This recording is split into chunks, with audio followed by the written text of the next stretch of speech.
Prophetism of the Body, General Audience number 104 of January 12, 1983.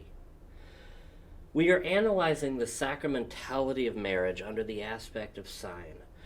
When we affirm that the language of the body also enters essentially into the structure of marriage as a sacramental sign, we appeal to a long biblical tradition. This tradition has its origin in Genesis chapter 2, verses 23 to 25, and finds its definitive crowning in Ephesians 5, 21 to 33. The prophets of the Old Testament had an essential role in forming this tradition.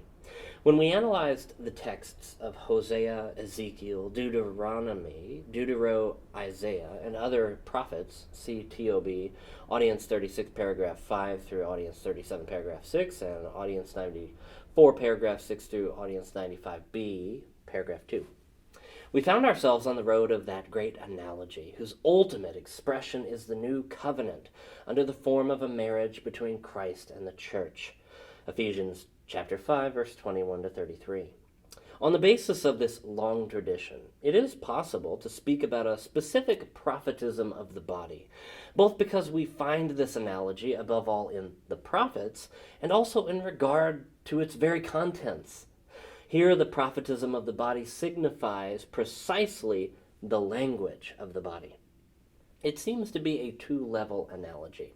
On the first level, the fundamental level, the prophets portray the covenant as a marriage established between God and Israel, which in turn allows us to understand marriage itself as a covenant between husband and wife. See Proverbs chapter 2, verse 17, and Malachi chapter 2, verse 14. In this case, the covenant comes from the initiative of God, the Lord of Israel.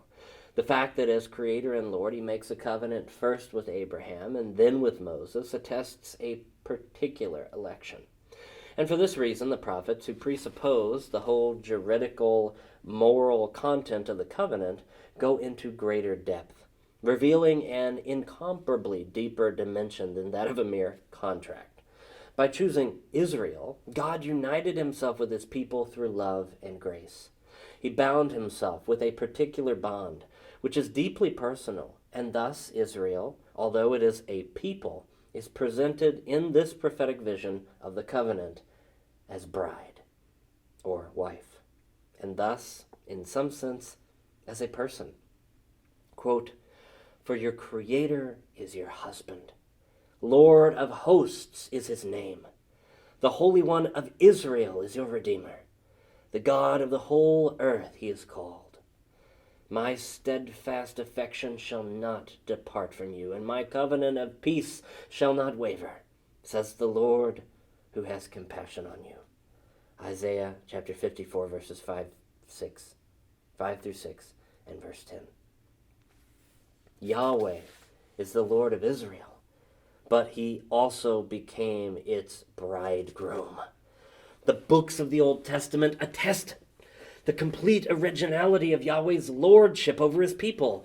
To the other aspects of the lordship of Yahweh, Lord of the covenant and Father of Israel, a new one is added that is revealed by the prophets, namely the stupendous dimension of this lordship, which is the spousal dimension. In this manner, the absolute of lordship turns out to be the absolute of love. In relation to this absolute, breaking the covenant signifies not only an infraction of the covenant connected with the authority of the supreme legislator, but unfaithfulness and betrayal, a blow that directly pierces his heart as Father, Bridegroom, and Lord. If one can speak of levels in the analogy used by the prophets, this is in some sense the first and fundamental level. Given that the covenant of Yahweh with Israel has the character of a spousal bond, like a conjugal covenant, that first level of the analogy reveals its second level, which is precisely the language of the body. Here, we have in mind in the first place the language in the objective sense. The prophets compare the covenant to marriage. They go back to that primordial sacrament about which Genesis chapter 2, verse 24 speaks, in which man and woman, by free choice, become one flesh. Nevertheless, it is characteristic of the way the prophets express themselves that, presupposing the language of the body in the objective sense, they go on at the same time to its subjective meaning. That is, they allow the body itself, as it were, to speak. In the prophetic texts about the covenant, based on the analogy of the spousal union of the couple, it is the body itself that speaks. It speaks with its masculinity or femininity. It speaks with the mysterious language of the personal gift. It speaks finally, and this happens more often, both in the language of faithfulness, that is, of love, and in the language of conjugal unfaithfulness, that is, of adultery. It was, as we know, the different sins of the chosen people, and above all, the frequent infidelities in the worship of the one God, that is, various forms of idolatry, that offer the prophets the occasion for these statements. The prophet of Israel's adultery was in a particular way Hosea, who stigmatizes this adultery not only with words, but also with acts of symbolic meaning. Quote, "Go, take a prostitute for yourself as wife, and have children of prostitution, for the land does nothing but prostitute itself by going away from the Lord." Hosea chapter 1, verse 2. Hosea highlights the whole splendor of the covenant, of the wedding in which Yahweh shows himself as a sensitive bridegroom or husband, ready to forgive, and at the same time demanding and severe. The adultery and prostitution of Israel form an evident contrast with the spousal bond, on which the covenant is based, just as, by analogy, the marriage of a man with a woman is based on the same bond. In a similar way, Ezekiel stigmatizes idolatry by using the symbol of the adultery of Jerusalem. See Ezekiel chapter 16. And in another passage, that of Jerusalem and Samaria. See Ezekiel chapter 23. Quote, "I passed near you again and looked on you. You were at the age for love. I swore a covenant with you, says the Lord God, and you became mine." Ezekiel chapter 16, verse 8. "But you, infatuated with your beauty and profiting from your fame, played the whore and lavished your favors on any passerby." Ezekiel chapter 16, verse 15. In the prophetic texts, the human body speaks a language of which it is not the author. Its author is man, as male or female, as bridegroom or bride, man with his perennial vocation to the communion of persons. Yet, man is in some sense unable to express this singular language of his personal existence and vocation without the body. He is constituted in such a way from the beginning that the deepest words of the Spirit, words of love, gift, and faithfulness, call for an appropriate language of the body. And without this language, they cannot be fully expressed. We know from the gospel that this point applies both to marriage and to continence for the kingdom of heaven. Through this language of the body, the prophets, as the inspired spokesmen of Yahweh's covenant with Israel, attempt to express both the spousal depth of that covenant and all that contradicts it. They sing the praises of faithfulness and stigmatize unfaithfulness as adultery. They speak thus according to ethical categories, setting moral good and evil in mutual opposition.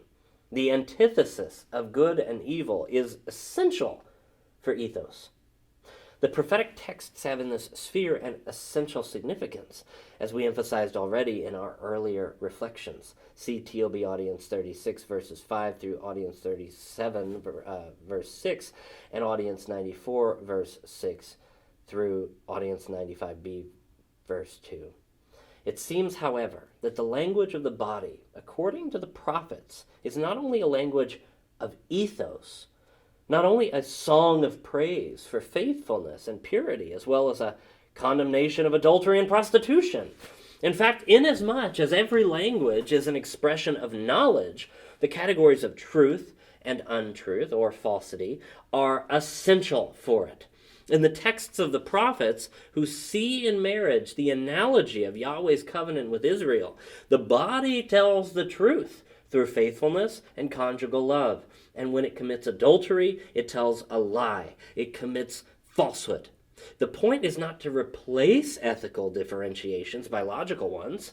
When the prophetic texts point to conjugal faithfulness and chastity as truth, and to adultery, by contrast, as untruth, as falsity in the language of the body, they do so because in the first case, the subject, Israel as a bride, agrees with the spousal meaning that corresponds to the human body because of its masculinity or femininity in the integral structure of the person. In the second case, by contrast, the same subject finds itself in contradiction against and in collision with that meaning. We can say that the essential element for marriage as a sacrament is the language of the body, reread in the truth. It is precisely through this that the sacramental sign is constituted.